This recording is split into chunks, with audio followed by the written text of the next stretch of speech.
Hello everyone, welcome to XGIS Academy. মই আজি আপোনালোকৰ ওচৰলৈ লৈ আহিছো 9th মাৰ্চৰ নিউজ পেপাৰ এনালাইচিস। এটা চাও আহক যে 9th মাৰ্চত কি নিউজ আৰ্টিকেল আছিলে যিবিলাক আমাৰ এক্সাম পইণ্ট অফ ভিউৰ পৰা ইম্পৰ্টেন্ট হ'ব। তাৰ আগতে মই আপোনালোকক জনাবলৈ বিচাৰিছো যে আমাৰ XGIS Academy আপোনালোকৰ ওচৰলৈ লৈ আহিছে APSC আৰু UPSC CSE বাবে ক্লাसेस য'ত আপোনালোকক প্ৰিলিমছ মেইনছ আৰু ইন্টাৰভিউ লৈকে গাইডেন্স দিয়া হ'ব লগতে থাকিব expert faculty and mentorship comprehensive study material, regular test series and evaluation কৰা হ'ব, current affairs and answer writing to focus কৰা হ'ব আৰু আমাৰ যিমানখিনি বেচেছ থাকিব সেইখিনি স্মল সাইজৰ হ'ব যাতে আমি প্ৰতিজন ষ্টুডেন্টকে পাৰ্সোনালি অ্যাটেনশন দিব পাৰো গতিকে আপোনালোকে দেৰি নকৰি যোগাযোগ কৰক আমাৰ XGIS একাডেমীৰ লগত এই নাম্বাৰটো এতিয়া আহক আমি আজি ফাৰ্স্ট আৰ্টিকেলটোৰ ফালে আগবাঢ়ো আজিৰ ফাৰ্স্ট আৰ্টিকেলটোৰ টাইটেলটো হৈছে with an eye on Trump visit China weighs Iran response এই আৰ্টিকেলটো কোৰ থিমটো এইটোৱে যে চাইনাই এতিয়া কি কৰিছে ৱেষ্ট এছিয়াৰ যেটো ক্ৰাইসিস সেই ক্ৰাইসিসটোক লৈ পেলাই এটা বেলেন্সিং এক্ট ৰাখিবলৈ চেষ্টা কৰিছে কিহৰ কাৰণে চেষ্টা কৰিছে কাৰণ অহা মাহত ইউএছৰ প্ৰেসিডেন্ট ডোনাল্ড ট্ৰাম্প বেইজিংলৈ অহাৰ কথা গতিকে ইউএছৰ লগতো যাতে তেওঁলোকে ইকোনমিক চুক্তি কৰিব পাৰে ইকোনমিক পেক কৰিব পাৰে সেই কাৰণে ইউএছৰ ফালেও তেওঁলোকে কৈছে আৰু ইফালে চাইনাৰ ফালেও কৈছে এটা বেলেন্সিং এক্টৰ কথা জানিবলৈ হলে আমি দেখা পাও যে যি মিলিটাৰী একশন ইৰানৰ এগেইনষ্টত ইউএসএ কৰি আছে তেওঁলোকে চাইনাইতে কি কৰিছে তাত দেখুৱাইছে যে তেওঁলোকে প্ৰ পিছৰ ফালে আছে বুলি কৈছে যে ইৰানত পিস মেইনটেইন হ'ব লাগে বুলি তেওঁলোকে কৈছে আৰু হিফালে তেওঁলোকে কি কৰিছে ইউএছৰ ফালেও এটা সফট টনত কথা পাতি আছে যাতে তেওঁলোকৰ ইকোনমিক ষ্টেবিলিটিটো থাকে ইউএছৰ লগত যদি কিবা ইকোনমিক ডিল কৰিব লগিয়া হয় সেইফালেও যাতে কোনো দিগদাৰ নহয় আৰু প্ৰেসিডেন্সিয়েল যেটো ভিজিট আহিব নেক্সট মান্থত তাতো যাতে কোনো বাধা আহি নপৰে সেই কাৰণে কি কৰি আছে চাইনাই বেলেন্সিং এক্ট এটা এতিয়া মেইনটেইন কৰি আছে ইয়াৰ ফাৰ্স্ট পইণ্টটো চাওক আপোনালোকে ইয়াত লিখা আছে দা ইৰান ডিলেমা চাইনা এতিয়া কি হৈছে ইৰানিয়ান যিমানখিনি অইল আছে সেই অইলখিনি মেজৰ বায়াৰ হয় গতিকে ইৰানত যি ষ্ট্ৰাইক কৰি আছে ইউএছএ সেইখিনিক কি কৰি আছে তাত চাইনাই কৈছে যে ইৰানৰ সভাৰেন্টি তাত কি হৈ আছে ভায়োলেশন হৈ আছে বুলি চাইনাই কৈছে কিন্তু হিফালে কি হৈছে ইউএছৰ লগত বায়োলেটাৰেল এখন সামিট কৰিবলৈ গৈ তাতো কৈছে যে ইউএছৰ ফালেও তেওঁলোকে কি কৰিছে এটা পিস মেইনটেইন কৰিবলৈ বা এটা ভাল ৰিলেশনশিপ ৰাখিবলৈ চেষ্টা কৰি আছে যাতে তেওঁলোকৰ ইকোনমিক ষ্টেবিলিটি যেটো আছে হেতু যাতে ভংগ নহয় নেক্সট ইয়াত ইকোনমিক প্ৰাইমেচিটো কথা কোৱা হৈছে যে জিডিপি টাৰ্গেট এতিয়া চাইনাৰ কিমান হৈছে 4.5 to 5% হৈছে বুলি কৈছে হেতু জিডিপি টাৰ্গেট লৈ পেলাই বেইজিঙে এতিয়া ট্ৰেড ৱাৰ 2.0 টো এফৰ্ড কৰিব নোৱাৰে সেই কাৰণে ফৰেন মিনিষ্টাৰ ওয়াং ইয়ে এটো এমফাসাইজ কৰিছে যে পাৰ্টনাৰশ্বিপ ওভাৰ ৰাইভেলৰি তাৰমানে পাৰ্টনাৰশ্বিপটো ওপৰত ৰখা হ'ব বিশেষকৈ ইকোনমিক পাৰ্টনাৰশ্বিপটো ওপৰত ৰখা হ'ব মানে ৰাইভেলৰিত কৈ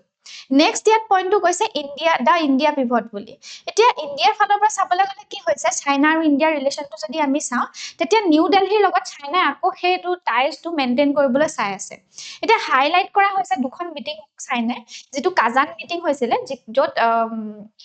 আমাৰ honourable prime minister Narendra Modi ডাঙৰীয়া আৰু চাইনাৰ যিজন প্ৰেসিডেন্ট আছিল সি জিনপিঙৰ লগত এখন কাজানত মিটিং হৈছিল টিয়াটানতো তেনেকে এখন মিটিং হৈছিল সেই মিটিং দিখনক বেছিকে হাইলাইট কৰি চাইনাই এটো সিগনেল কৰিছে যে আমি যেটো 2020 ইন্ডিয়া চাইনাৰ যেটো বৰ্ডাৰ টেনশন আছিল হেতু কি কৰিছে চাইনাই মুভ পাস কৰিছে মানে এৰি থৈ আহিছে আৰু এতিয়া কমন ডিনোমিনেটৰ অফ ডেভেলপমেন্ট হিচাপে দুইখন দেশে কাম কৰিব লাগিব যাতে দুইখন দেশৰ ফালে চাব লাগিব যাতে ডেভেলপমেন্ট দুই ফালেকে আহে মানে ইকোনমিক চুক্তিত দুইখনে যাতে গুৰুত্ব দিয়ে ইকোনমিক পেক্টত গুৰুত্ব দিলেহে কি আহিব ইকোনমিক ডেভেলপমেন্ট আহিব এই আৰ্টিকেলটোত ইমানে আছিল এতিয়া আমি নেক্সট আৰ্টিকেলটোৰ ফালে আগবাঢ়িম আমাৰ নেক্সট আৰ্টিকেলটোৰ টাইটেলটো হৈছে India's renewable energy transition caught between stranded power and institutional inertia. এই আৰ্টিকেলটোৰ মেইন থিমটো এইটোৱে যে যেটো আমাৰ ইনষ্টিটিউশনাল কনজাৰভেটিজম আৰু লেক অফ একাউন্টেবিলিটি আছে গ্ৰিড মেনেজমেন্টৰ গ্ৰিড যেটো সেক্টৰ আছে হেতু সেইটোৱে কি কৰিছে আমাৰ ইণ্ডিয়াৰ যিটো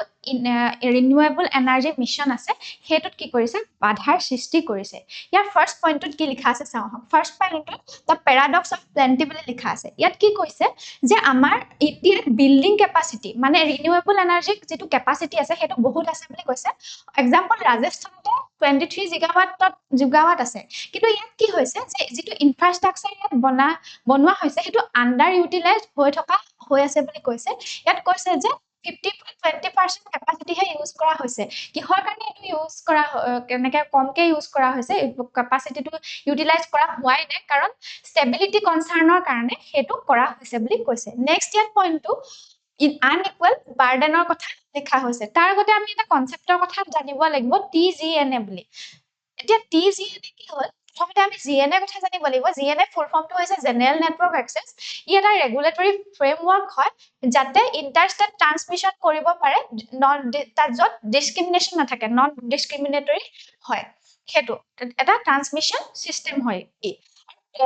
TGNA বা টেম্পৰাৰী GNA হ'ল এটা শৰ্ট টাৰ্ম এক্সেছ পাব ইণ্টাৰষ্টেট যিমানখিনি আছে বেলেগ বেলেগ ষ্টেটেও এটা কি পাব এটা শৰ্ট টাৰ্ম এক্সেছ পাব ট্ৰান্সমিশ্যনৰ ক্ষেত্ৰত এটা চাওঁ আহক আনইকুৱেল বাৰ্ডেনটোৰ কথা কি লিখিছে এটা কি কৈছে যে ফাইনেন্সিয়েল লুজেছ আৰ নট শ্বেয়াৰ্ড বুলি কৈছে যে ফাইনেন্সিয়েল যিমানখিনি লুজেছ থাকে সেইখিনি শ্বেয়াৰ কৰা হোৱা নাই এই TGNA যিমানখিনি প্ৰজেক্ট আছে সেইখিনি কি হৈছে 100% শ্বাট ডাউন কৰিব লগা হৈছে যেতিয়া এইবিলাক পিকত আছিলে তেতিয়া 100% শ্বাট ডাউন কৰিব লগা হৈছে আৰু তাৰ ফলত কি সৃষ্টি হৈছে ষ্ট্ৰেণ্ডেড এছেটৰ সৃষ্টি হৈছে এটা good despite this big commission in good faith যে গুড ইয়াত বিশ্বাস থাকিলেও কি হৈছে গুড কমিশ্যন কি কৰা হৈছে গুড ফেথত কৰা হৈছে যদিও মানে ভাল ফেথত কৰা হৈছে যদিও কি এইটোৱে কি কৰিছে এটা ষ্ট্ৰেণ্ডেড এছেটৰ সৃষ্টি কৰিছে বুলি কৈছে নেক্সট পইণ্টটো আছে টেকনিকেল ভাৰ্চেছ ইনষ্টিটিউচনেল গেপ এতিয়া ইনষ্টিটিউচন আৰু টেকনলজিৰ মাজতো এটা গেপ সৃষ্টি হৈছে বুলি কৈছে টেকনলজিত এনেকুৱা কিছুমান টেকনলজি ইউজ কৰা হৈছে ভল্টেজ ইনষ্টেবিলিটিৰ কাৰণে যেনেকৈ ষ্টেট কম যিটোৱে ভল্টেজ ষ্টেবিলাইজ কৰে সেইটো এক্সিষ্ট হৈ আছে কিন্তু ইনষ্টিটিউচনে কি প্ৰায়ৰিটাইজ কৰি আছে এনেকুৱা যিবিলাক টেকনলজি কি কৰিছে প্ৰায়ৰিটাইজ কৰা নাই ইয়াত কাৰণ ৰিস্ক আছে ইয়াত কি প্ৰায়ৰিটাইজ কৰি আছে জিৰ' ৰিস্কত প্ৰায়ৰিটাইজ কৰি আছে অভাৰ এফিচিয়েঞ্চি নেক্সট ইয়াত পইণ্টটো হৈছে ইকনমিক ইনএফিচিয়েঞ্চি ইয়াত লিখা হৈছে যে 1 crore পাব্লিক কনজিউমাৰ মানি কি হৈ আছে এতিয়া লকড হৈ আছে হাই কেপাচিটি কৰিডৰৰ নামত আৰু সেইবিলাকক কেনেকৈ ল' কেপাচিটি লাইন হিচাপে ট্ৰিট কৰি থকা হৈছে আৰু সেইটোৱে কি কৰিছে আমাৰ যিমানখিনি এণ্ড কনজিউমাৰ থাকিব শেষৰ যিমানখিনি কনজিউমাৰ থাকিব সেইখিনি কি কৰিব এটা হায়াৰ কষ্টৰ ফালে লৈ যাব নেক্সট পইণ্টটো হৈছে প্লেনিং এক্সিকিউশ্যন মিছমেচ এতিয়া যিমানখিনি এজেঞ্চি আছে যি প্লেন কৰে বা যিমানখিনি এজেঞ্চি আছে যিয়ে অপাৰেট কৰে সেই ৰিনিউৱেবল এনাৰ্জি প্লেনখিনি তাত কি হৈ আছে তেওঁলোকৰ মিছমেচ হৈ আছে বুলি কৈছে তেওঁলোক সিনক্ৰনাইজ হোৱাই নাই বুলি কৈছে সেইবিলাক এলাইন হৈ থকা নাই আৰু তাৰ ফলত কি হৈছে যিমানখিনি ডেভেলপাৰ আছে সেইবিলাক বিমূৰত পৰিছে যে কেনেকৈ আমি সেইখিনি ৰিনিউৱেবল এনাৰ্জি ডেভেলপ কৰিম গতিকে ৰিয়েলিটিত কি হৈ আছে আমাৰ যিমানখিনি ৰিনিউৱেবল এনাৰ্জি প্লেন আছে সেইখিনি কি হৈ আছে ষ্টেগনেণ্ট হৈ আছে যে ভালকৈ ডেভেলপ হোৱাই নাই কিহৰ কাৰণে হোৱা নাই কাৰণ গ্ৰীড মেনেজমেণ্টত যিমানখিনি একাউণ্টেবিলিটি থাকিব লাগে সেইখিনি নাই আৰু লগতে যিখিনি ইনষ্টিটিউচনেল কনজাৰভেটিজিম আছে সেইখিনি বেছিকৈ হৈ আছে বুলি কৈছে এই আৰ্টিকলটোত ইমানেই আছিলে এতিয়া আমি নেক্সট আৰ্টিকলটোৰ ফালে আগবাঢ়িম আমাৰ নেক্সট আৰ্টিকলটোৰ টাইটেলটো হৈছে Why did USSC rejects Trump's tariffs?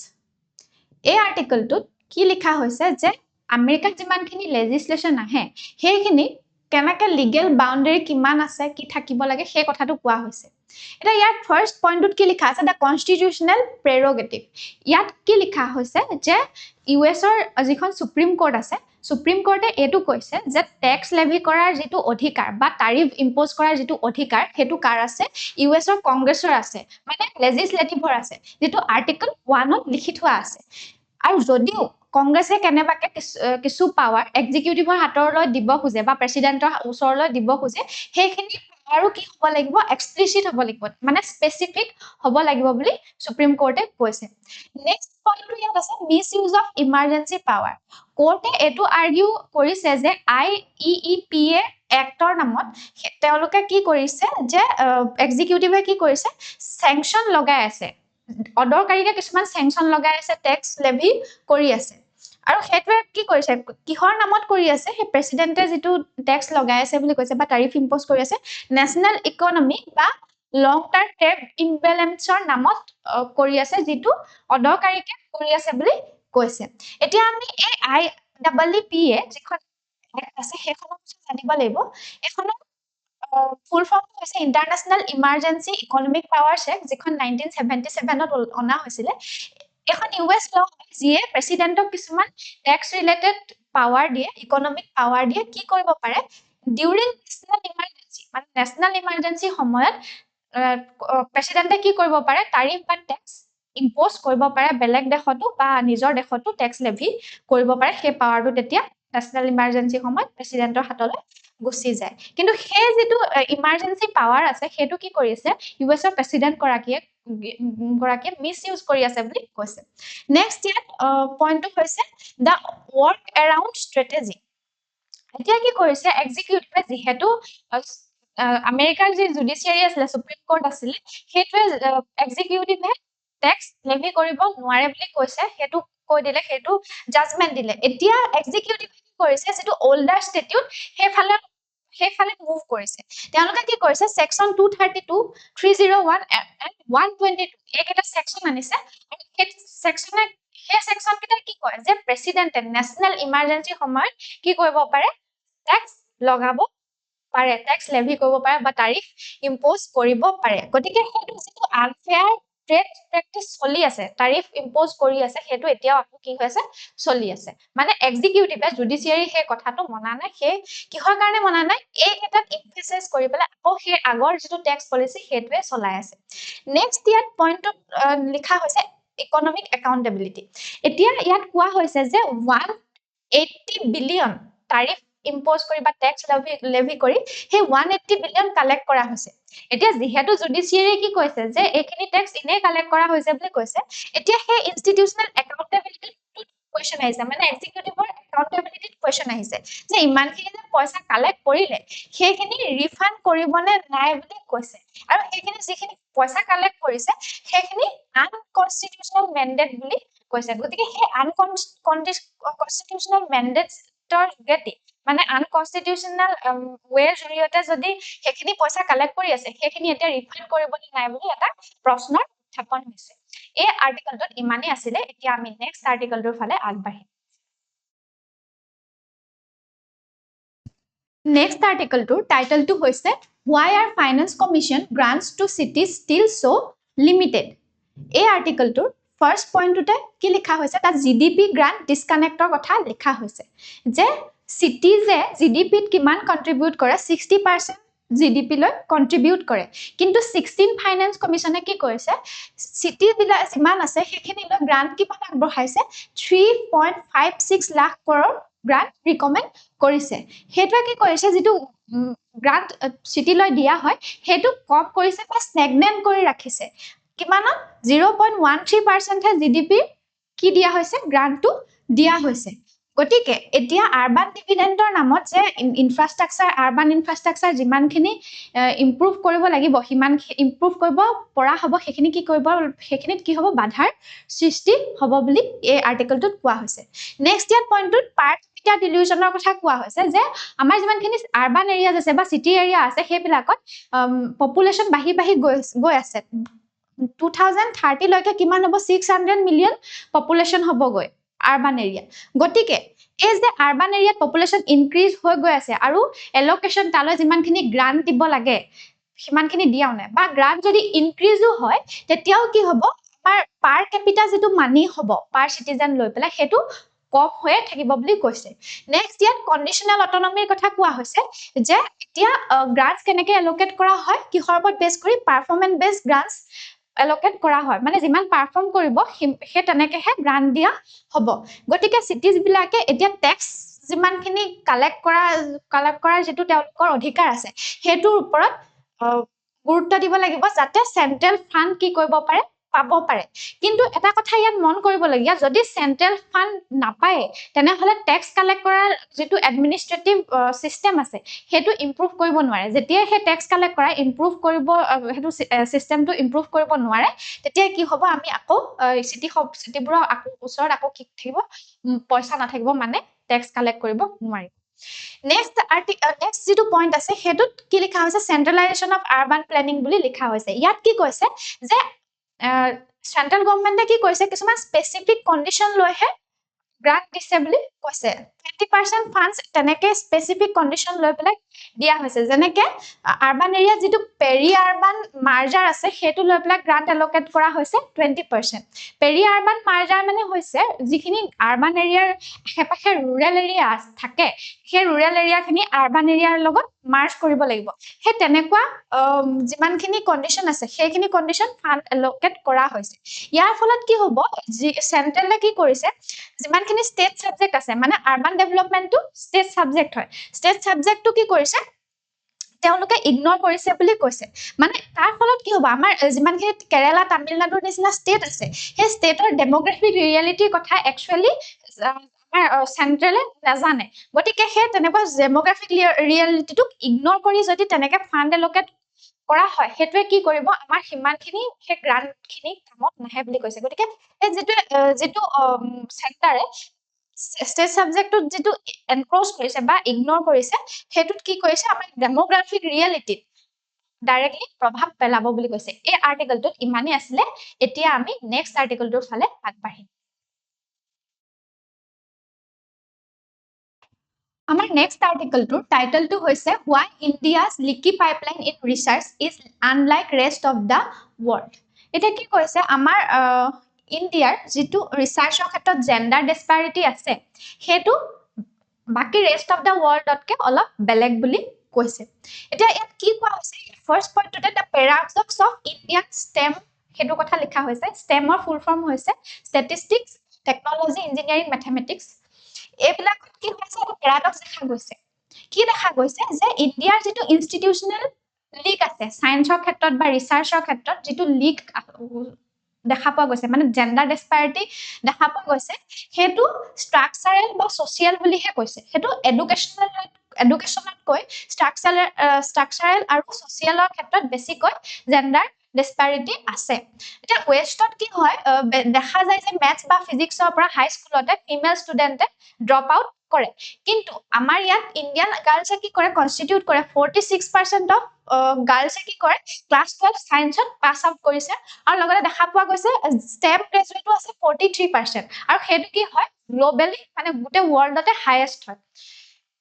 তাৰপিছত প্ৰফেশনাল ক্লিফৰ কথাও দেখা পোৱা গৈছে যে কেতিয়া লিকটো দেখা পোৱা যায় যেতিয়া PhD পাছত দেখা পোৱা যায় বুলি কৈছে মানে ডক্টৰেল ষ্টুডেন্ট এতিয়া আমাৰ ইয়াত 50% আছে কিন্তু যেতিয়া আমি চাও যে ৰিসাৰ্চৰ ক্ষেত্ৰত ওমেন আছে নে নাই হে তাতহে জেন্ডাৰ ডিসপ্যাৰিটিটো দেখা যায় ওমেনৰ ৰিসাৰ্চ ওয়াৰ্কাৰৰ পৰিমাণ কম দেখা যায় মানে অনলি 80% হে ৰিসাৰ্চ এণ্ড ডেভেলপমেন্টৰ ওয়াৰ্ক ফোৰ্সত জড়িত হৈ আছে নেক্সট ইয়াৰ পইণ্টটো ইনষ্টিটিউশনাল ডিসপ্যাৰিটি কথা লিখা হৈছে যে মেডিকেল ৰিসাৰ্চ যিমান বিলাক আছে তাতো হাইয়েস্ট ৰিপ্ৰেজেন্টেশন হাইয়েস্টে হয় কিন্তু কোট ৰিপ্ৰেজেন্টেশন ওমেন ৰিপ্ৰেজেন্টেশন লোয়েস্ট হৈ আছে যিবিলাক হাৰ্ড সায়েন্স আছে লাইক ডিফেন্স DRDOত 40% আছে অনলি আৰু টেক ইনষ্টিটিউট বিলাকতো লোৱাৰে আছে যেনেকৈ IITত কিমান আছে 11 ৰ পৰা 13% হে ওমেন ওয়াৰ্কফোৰ্স আছে নেক্সট এই যেটো প্ৰবলেম হৈ আছে যেটো লিক হৈ আছে ইনষ্টিটিউশনাল হেতু সাপোৰ্টিং এভিডেন্স হিচাপে এই আৰ্টিকেলটোত কি লিখিছে দা ডাবল বাৰ্ডেনৰ কথা লিখিছে তে ডাবল বাৰ্ডেন মানে কি চাও হক যে আৰ্টিকেলটোত এটো লিখা হৈছে যে ওমেনৰ যেটো বায়োলজিক্যাল আৰু সোশিয়াল ক্লক হেতু মানে বায়োলজিক্যাল আৰু সোশিয়াল ক্লক মানে কি যেটো মেৰেজ আৰু চাইল্ড বেয়াৰৰ যেটো ক্লক হয় হেতু ওভাৰল্যাপ হৈছে ওমেনৰ যেটো প্ৰফেশনাল ক্লকৰ লগত ওভাৰহল হৈছে বুলি কৈছে মানে ইয়াত কি কৰি আছে আমাৰ সোসাইটিত ওমেনে কি কৰি আছে যে নিজৰ যেটো মেৰেজ বা যেটো চাইল্ড বিয়াৰিংৰ যেটো বায়োলজিক্যাল ক্লক হয় হেতুত বেছিকৈ গুৰুত্ব দি যেটো প্ৰফেশনাল ক্লকক কমকৈ গুৰুত্ব দিয়া দেখা পোৱা গৈছে গতিকে সেই কাৰণে কি হৈছে PhD লেভেলত বা PhD পোষ্ট ডক্টৰেট কৰাৰ পিছত তাৰ পিছত যেতিয়া ৱৰ্ক ফৰ্চ ওমেনৰ বাঢ়িব লাগে ইমানখিনি গ্ৰেজুৱেট থকাৰ পিছতো সায়েন্স এণ্ড টেকনলজিৰ ক্ষেত্ৰত ৰিচাৰ্চৰ ক্ষেত্ৰত সিমানখিনি কি হৈছে ওমেন ৰিপ্ৰেজেন্টেশন নাই নেক্সট ইয়াত ষ্ট্ৰিক এন্ট্ৰি লেভেল বেৰিয়াৰ খিনি কথা কোৱা হৈছে যে গভৰ্ণমেন্টৰ সায়েন্টিষ্ট ৰোলৰ ক্ষেত্ৰত এটা ষ্ট্ৰিক এজ বেৰিয়াৰ আছে গতিকে সেইটো কি পেনালাইজ কৰে যেটো মেটাৰনিটি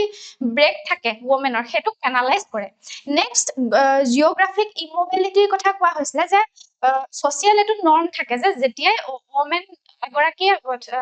মেৰেজৰ পাছত কি কৰে বিয়াৰ পাছত হাজবেণ্ডৰ কেৰিয়াৰৰ ফালেহে বেছিকৈ ঢাল খোৱা দেখা যায় হাজবেণ্ডকে সাপোৰ্ট কৰা দেখা যায় নিজৰ কেৰিয়াৰ ইগনোৰ কৰা দেখা যায় সেইটো আমাৰ সোশিয়াল নৰ্ম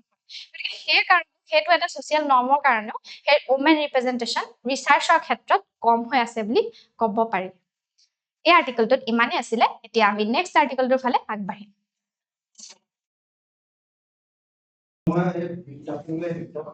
আমাৰ নেক্সট আৰ্টিকেলটোৰ টাইটেলটো হৈছে Assam and Manipur announce financial incentives for women এই আৰ্টিকেলটোৰ কোৰ থিমটো হৈছে যে ষ্টেটলেস যিমানখিনি সোশিয়াল সিকিউৰিটি আছে সেইখিনি কি হিচাপে ইউজ কৰি আছে ষ্টেবিলাইজেশ্যন আৰু এম্পাৱাৰমেণ্টৰ টুল হিচাপে চৰকাৰে ইউজ কৰি আছে ইয়াৰ ফাৰ্ষ্ট পইণ্টটো হৈছে ইকনমিক এম্পাৱাৰমেণ্ট থ্ৰু লিকুইডিটি এটা কি হৈছে গভৰ্ণমেণ্টে ওমেনৰ এম্পাৱাৰমেণ্টৰ কাৰণে বহুতো ইনচেন্টিভ দিছে আসাম গভৰ্ণমেণ্টেও কি কৰিছে বিহু বনাস বুলি বা তেনেকে বহুত বনাস বুলি বা এনেকুৱা মহিলা উদ্যমিতা আঁচনিৰ নামত বা এনেকুৱা কিবা কিবি আঁচনিৰ নামত বহুত ওমেনক কি কৰি আছে ইনচেন্টিভ দি আছে এতিয়া ৰিসেন্টলি কি কৈছে বিহু বনাস দিছে সেইটো কি কৰিব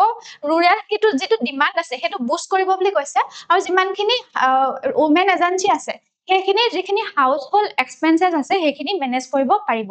নেক্সট মণিপুৰৰ কথা জানিবলৈ হলে মণিপুৰে কি কৰিছে 350 crore এলোকেশন কৰিছে মহিলাৰ কাৰণে সেইখিনি ইনচেন্টিভ দিবৰ কাৰণে আৰ্গুমেন্টটো কি দিছে যে ওমেনে এথনিক্স মানখিনি কনফ্লিক্ট হৈ আছিল তাত ৱৰ্ড সাফাৰাৰ ওমেনে আছিল গতিকে সেই কাৰণে তেওঁলোকক দিয়া হৈছে আৰু সেইটো দি পেলাই এইটো যেটো টাৰ্গেটেড যেটো ইনচেন্টিভ দিয়া হৈছে সেইটো কি কৰিছে যেটো সোশিও ইকোনমিক ৰিকভাৰী সেইটো কৰাত সহায় কৰিব বুলি কৈছে নেক্সট ইয়াত পইণ্টটো স্কেল এণ্ড স্কোপৰ কথা কোৱা হৈছে যে যি ডিসবাৰ্সমেন্ট কৰা হৈছে এদিনতে 3600 crore single day in Assam মানে এদিনতে অসম গভৰ্ণমেণ্টে 3600 crore ডিসবাৰ্সমেন্ট কৰিছে সেইটো কি হাইলাইট কৰিছে যে সেই ইনচেন্টিভ খিনি যে দিউতে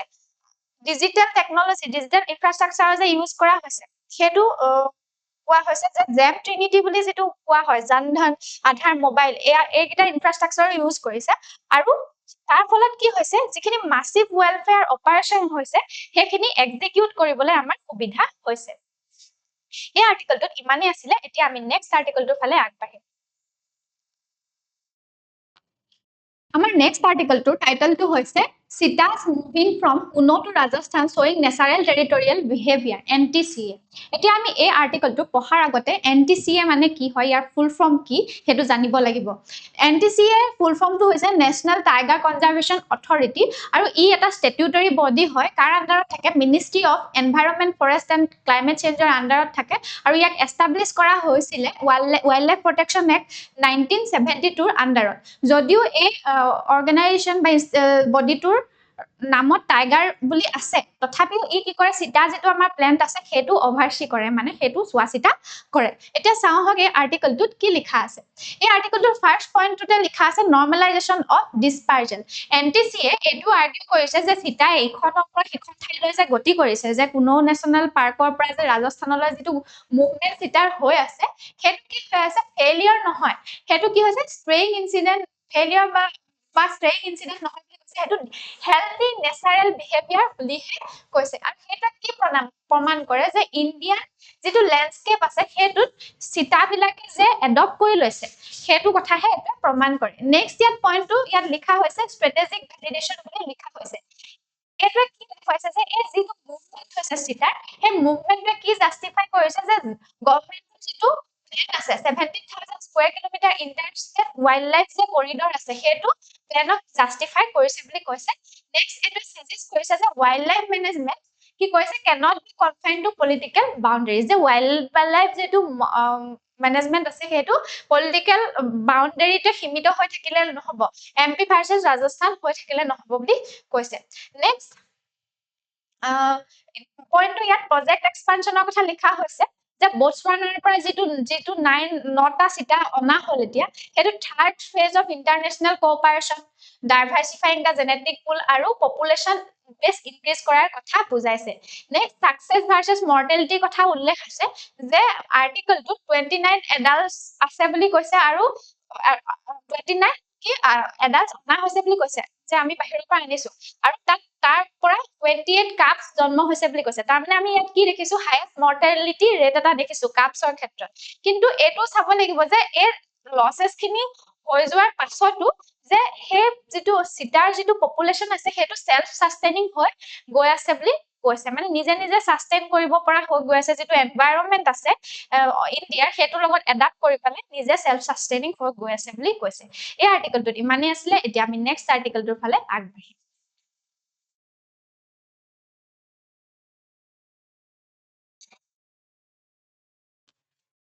আমাৰ নেক্সট আৰ্টিকলটোৰ টাইটেলটো হৈছে regulations to implement new rural jobs act yet to be finalised এতিয়া এই আৰ্টিকলটোৰ মেইন থিমটো কি হৈছে যে আগৰ যিমানখিনি কি আছিলে আমাৰ ৰুৰেল ইমপ্লিমেন্টেশন জবৰ ইমপ্লিমেন্টেশনৰ কাৰণে যিমানখিনি ৰেগুলেশন আছিলে সেইখিনি কি আছিলে আগতে যে ডিমান্ড ড্ৰিভেন আছিলে যত যিমান ডিমান্ড হয় সেই তাত দিয়া হয় কিন্তু এতিয়া কি হ'ব parameter base resource allocation model হ'ব মানে ৰিসোৰ্স যাতে ক'ত কিমান এলোকেট কৰিব পাৰি হেতুক লৈহে কি কৰা হ'ব জব ক্ৰিয়েট কৰা হ'ব ইয়াত ফাৰ্স্ট পইণ্টটো লিখা আছে ইকুইটেবল ৰিসোৰ্স ডিস্ট্ৰিবিউশন আগৰ সেন্টাৰে এটো কৈছে যে আগৰ যেটো মডেল আছিলে হেতুত কি হৈছিলে যে যিমান যিখন ষ্টেটৰ বেছিকৈ ভাল এডমিনিষ্ট্ৰেচন সিস্টেম এটা আছে হেখন দেখে বেছিকৈ জব ক্ৰিয়েট হয় তাত বেছিকে ৰিসোৰ্স পায় তাত কিন্তু যিখিনি পোৱাৰাৰ ষ্টেট আছে সেইখিনি পাছত থাকি যায় বুলি কৈছে কিন্তু যেটো নতুন সিস্টেম আহিব হেতুৱে নৰমেটিভ ইলোকেশন এটা চিক কৰিব মানে বিচাৰিব বুলি কৈছে মানে সবতে গুটেই কেখন ষ্টেটতে কি কৰা হ'ব ৰিসোৰ্স এলোকেশন ইকুৱেলি কৰা হ'ব ইকুইটেবল ৰিসোৰ্স ডিস্ট্ৰিবিউশনৰ সিস্টেম এটা আহিব নেক্সট ইয়াত পইণ্টটো হৈছে শেয়াৰ্ড ফাইনান্সিয়েল ৰেসপন্সিবিলিটি ইয়াত আগৰ যেটো মডেল আছিলে হেতুত কি কৰা হৈছিলে সেন্ট্ৰেলে বেছিভাগ ওয়েজেস দিছিলে ষ্টেটৰ ইমান বাৰ্ডেন নাছিলে কিন্তু এতিয়া সেন্ট্ৰেলে কি কৈছে যে ষ্টেটেও বাৰ্ডেন শেয়াৰ কৰিব লাগিব আৰু ষ্টেটেও এটো যেটো ডাইৰেক্ট বেনিফিট স্পাৰ্সৰ যেটো প্লেটফৰ্ম হেতুত জয়েন কৰিব লাগিব বুলি কৈছে ডাইৰেক্ট বেনিফিট ট্ৰান্সফাৰ মানে কি হৈছে যিমানখিনি আমাৰ বেনিফিচিয়াৰি থাকিব তালৈ ডাইৰেক্টলি পইচা ট্ৰান্সফাৰ কৰা ডাইৰেক্ট বেনিফিট ট্ৰান্সফাৰ বুলি কোৱা হয় নেক্সট ইয়াৰ পইণ্টটো লেখা হৈছে tiered categorization of panchayat এতিয়া গ্ৰাম পঞ্চায়ত যিমানখিনি আছে সেইখিনি কি কৰা হৈছে গ্ৰেড কৰা হৈছে A B or C কে যদিহে কি কৰা হয় ইয়াত দেখা পোৱা গৈছে যে যদি C ক্যাটাগৰী যিমানখিনি পঞ্চায়ত আছে সেইবিলাক যদি ৰুৰেল এৰিয়া আৰবান এৰিয়াৰ পৰা যদি দূৰত থাকে তেওঁলোকৰ কাৰণে বেলেগকৈ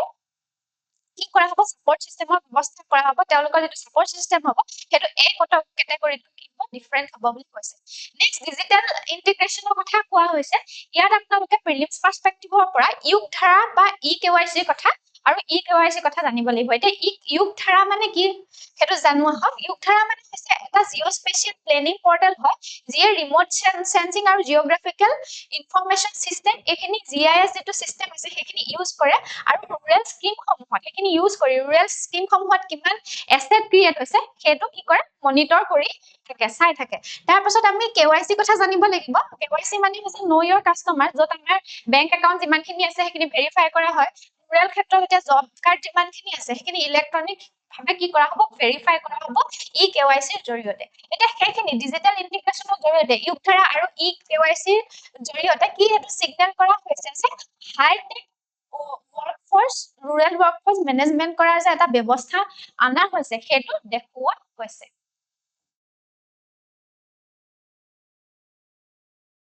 আমাৰ আজিৰ নিউজপেপাৰ এনালাইসিস ইমানে আছিলে আপোনালোকে যদি এনেকুৱা ধৰণৰ নিউজপেপাৰ এনালাইসিস বা আন ইনফৰমেটিভ ভিডিঅ'সমূহ পাই থাকিবলৈ বিচাৰে তেনেহলে আমাৰ XGIS একাডেমীৰ চেনেলটো লাইক শেয়াৰ এণ্ড সাবস্ক্ৰাইব কৰক থ্যাংক ইউ